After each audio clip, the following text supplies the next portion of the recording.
I would rather buy XCN instead of BNB, even though this isn't financial advice. But some people may be thinking, okay, with XCN pumping up by that much, how can you say that you'd prefer this over BNB?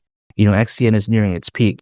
And while 25 cents is my price target for it during this bull run, I still do believe that even the journey to there, right, is still a lot better than hypothetically as opposed to what something BNB could do in, let's say, the next 6 months to 10 months or even a year. Now, the reason why is because if, let's say, XCN were to go to the price of 25 cents, that right there would be nearly a 9x from here. And at that point, market cap, considering current circulating supply, would be nearly $8 billion. Now, if you take a look at BNB on the flip side, if it were to do nearly a 9x from here, the price at that point would be approximately $6,000, and the market cap would be around $870 billion. Now, again, you got to take a look at this, right? What is more likely to do around a 9x from here? Is it BNB or is it XCN? I don't think BNB could do this during this bull run. And when it comes to XCN, I think it would just have a much easier time doing around a 9x as opposed to BNB, even despite considering how much it has pumped.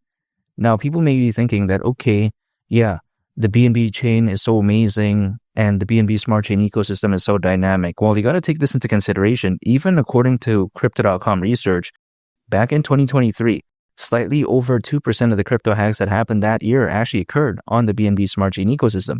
That's slightly over 2 out of every 100 that year. Again, in terms of hacks that happened. That's really bad.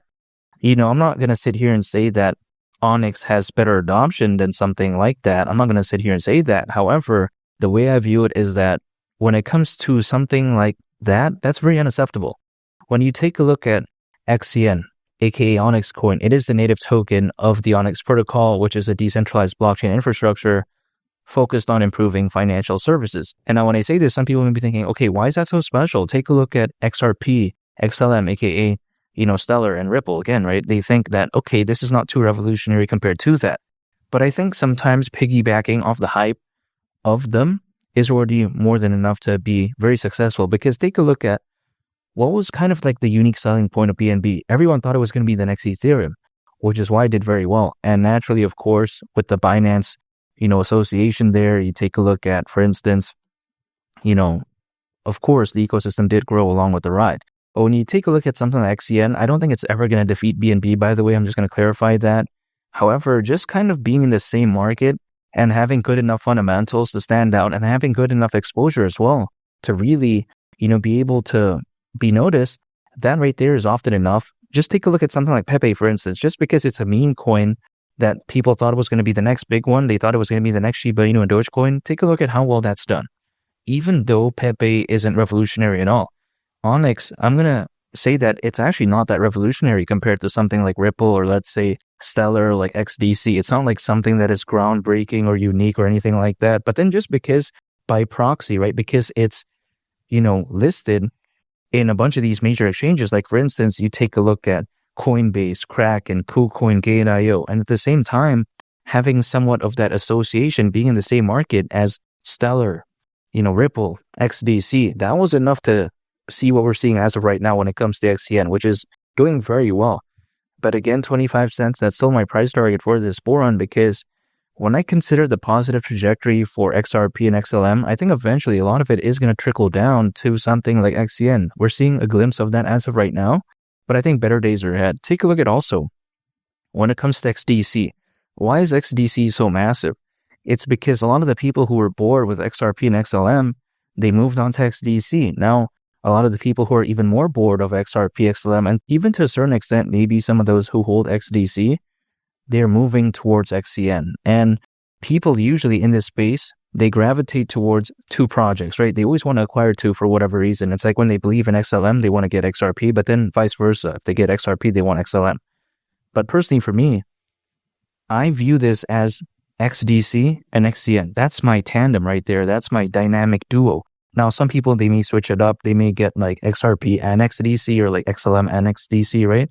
But then for me, the way I view it is that instead of getting into these two dinosaurs like an XLM and XRP, I'm going to get the next best thing, XDC, and as well as also something that which I think could hypothetically be the next best thing, which is XCN.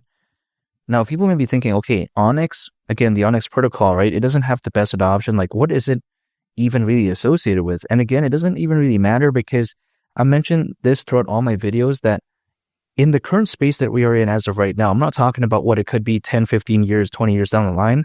Currently, people don't really care about current adoption. That's just the way it is. Like, for instance, does anyone really care about the adoption level of Solana or like, the BNB chain? They don't really care about this. Do they care about Ethereum, sky-high gas fees, and scalability issues? People don't really care. They care about the narrative. They care about, okay, what could something be in the future? And also, they move based off trends and hype. So it doesn't really matter when people like to say, oh, Onyx, the adoption is so bad.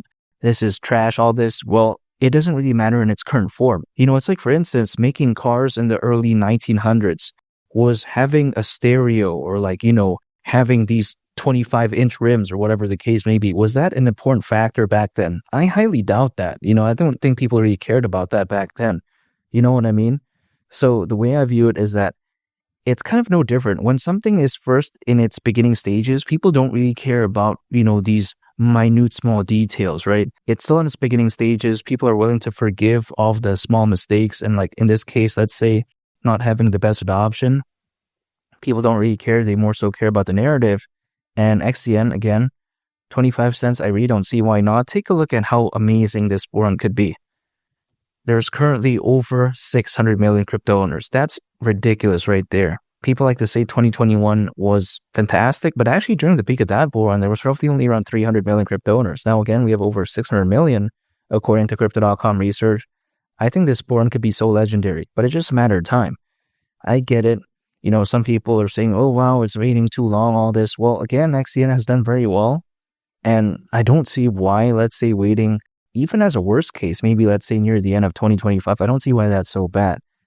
And I think only time will tell. It's just a waiting game at this point. And even historically speaking, we do know this to hypothetically be the case because usually altcoins as a worst case scenario, they peak around 18 months after a Bitcoin halving event. Basing this off the last Bitcoin halving event, this would actually mean around October this year. So it's actually not so bad anyways. And I think if anything, it showcases how XCN, along with a bunch of other altcoins, they potentially still have a lot more time. Just imagine what XCN is going to be in May, June, or July. I think really in the upcoming months, this could be something even more special than what we see as of right now.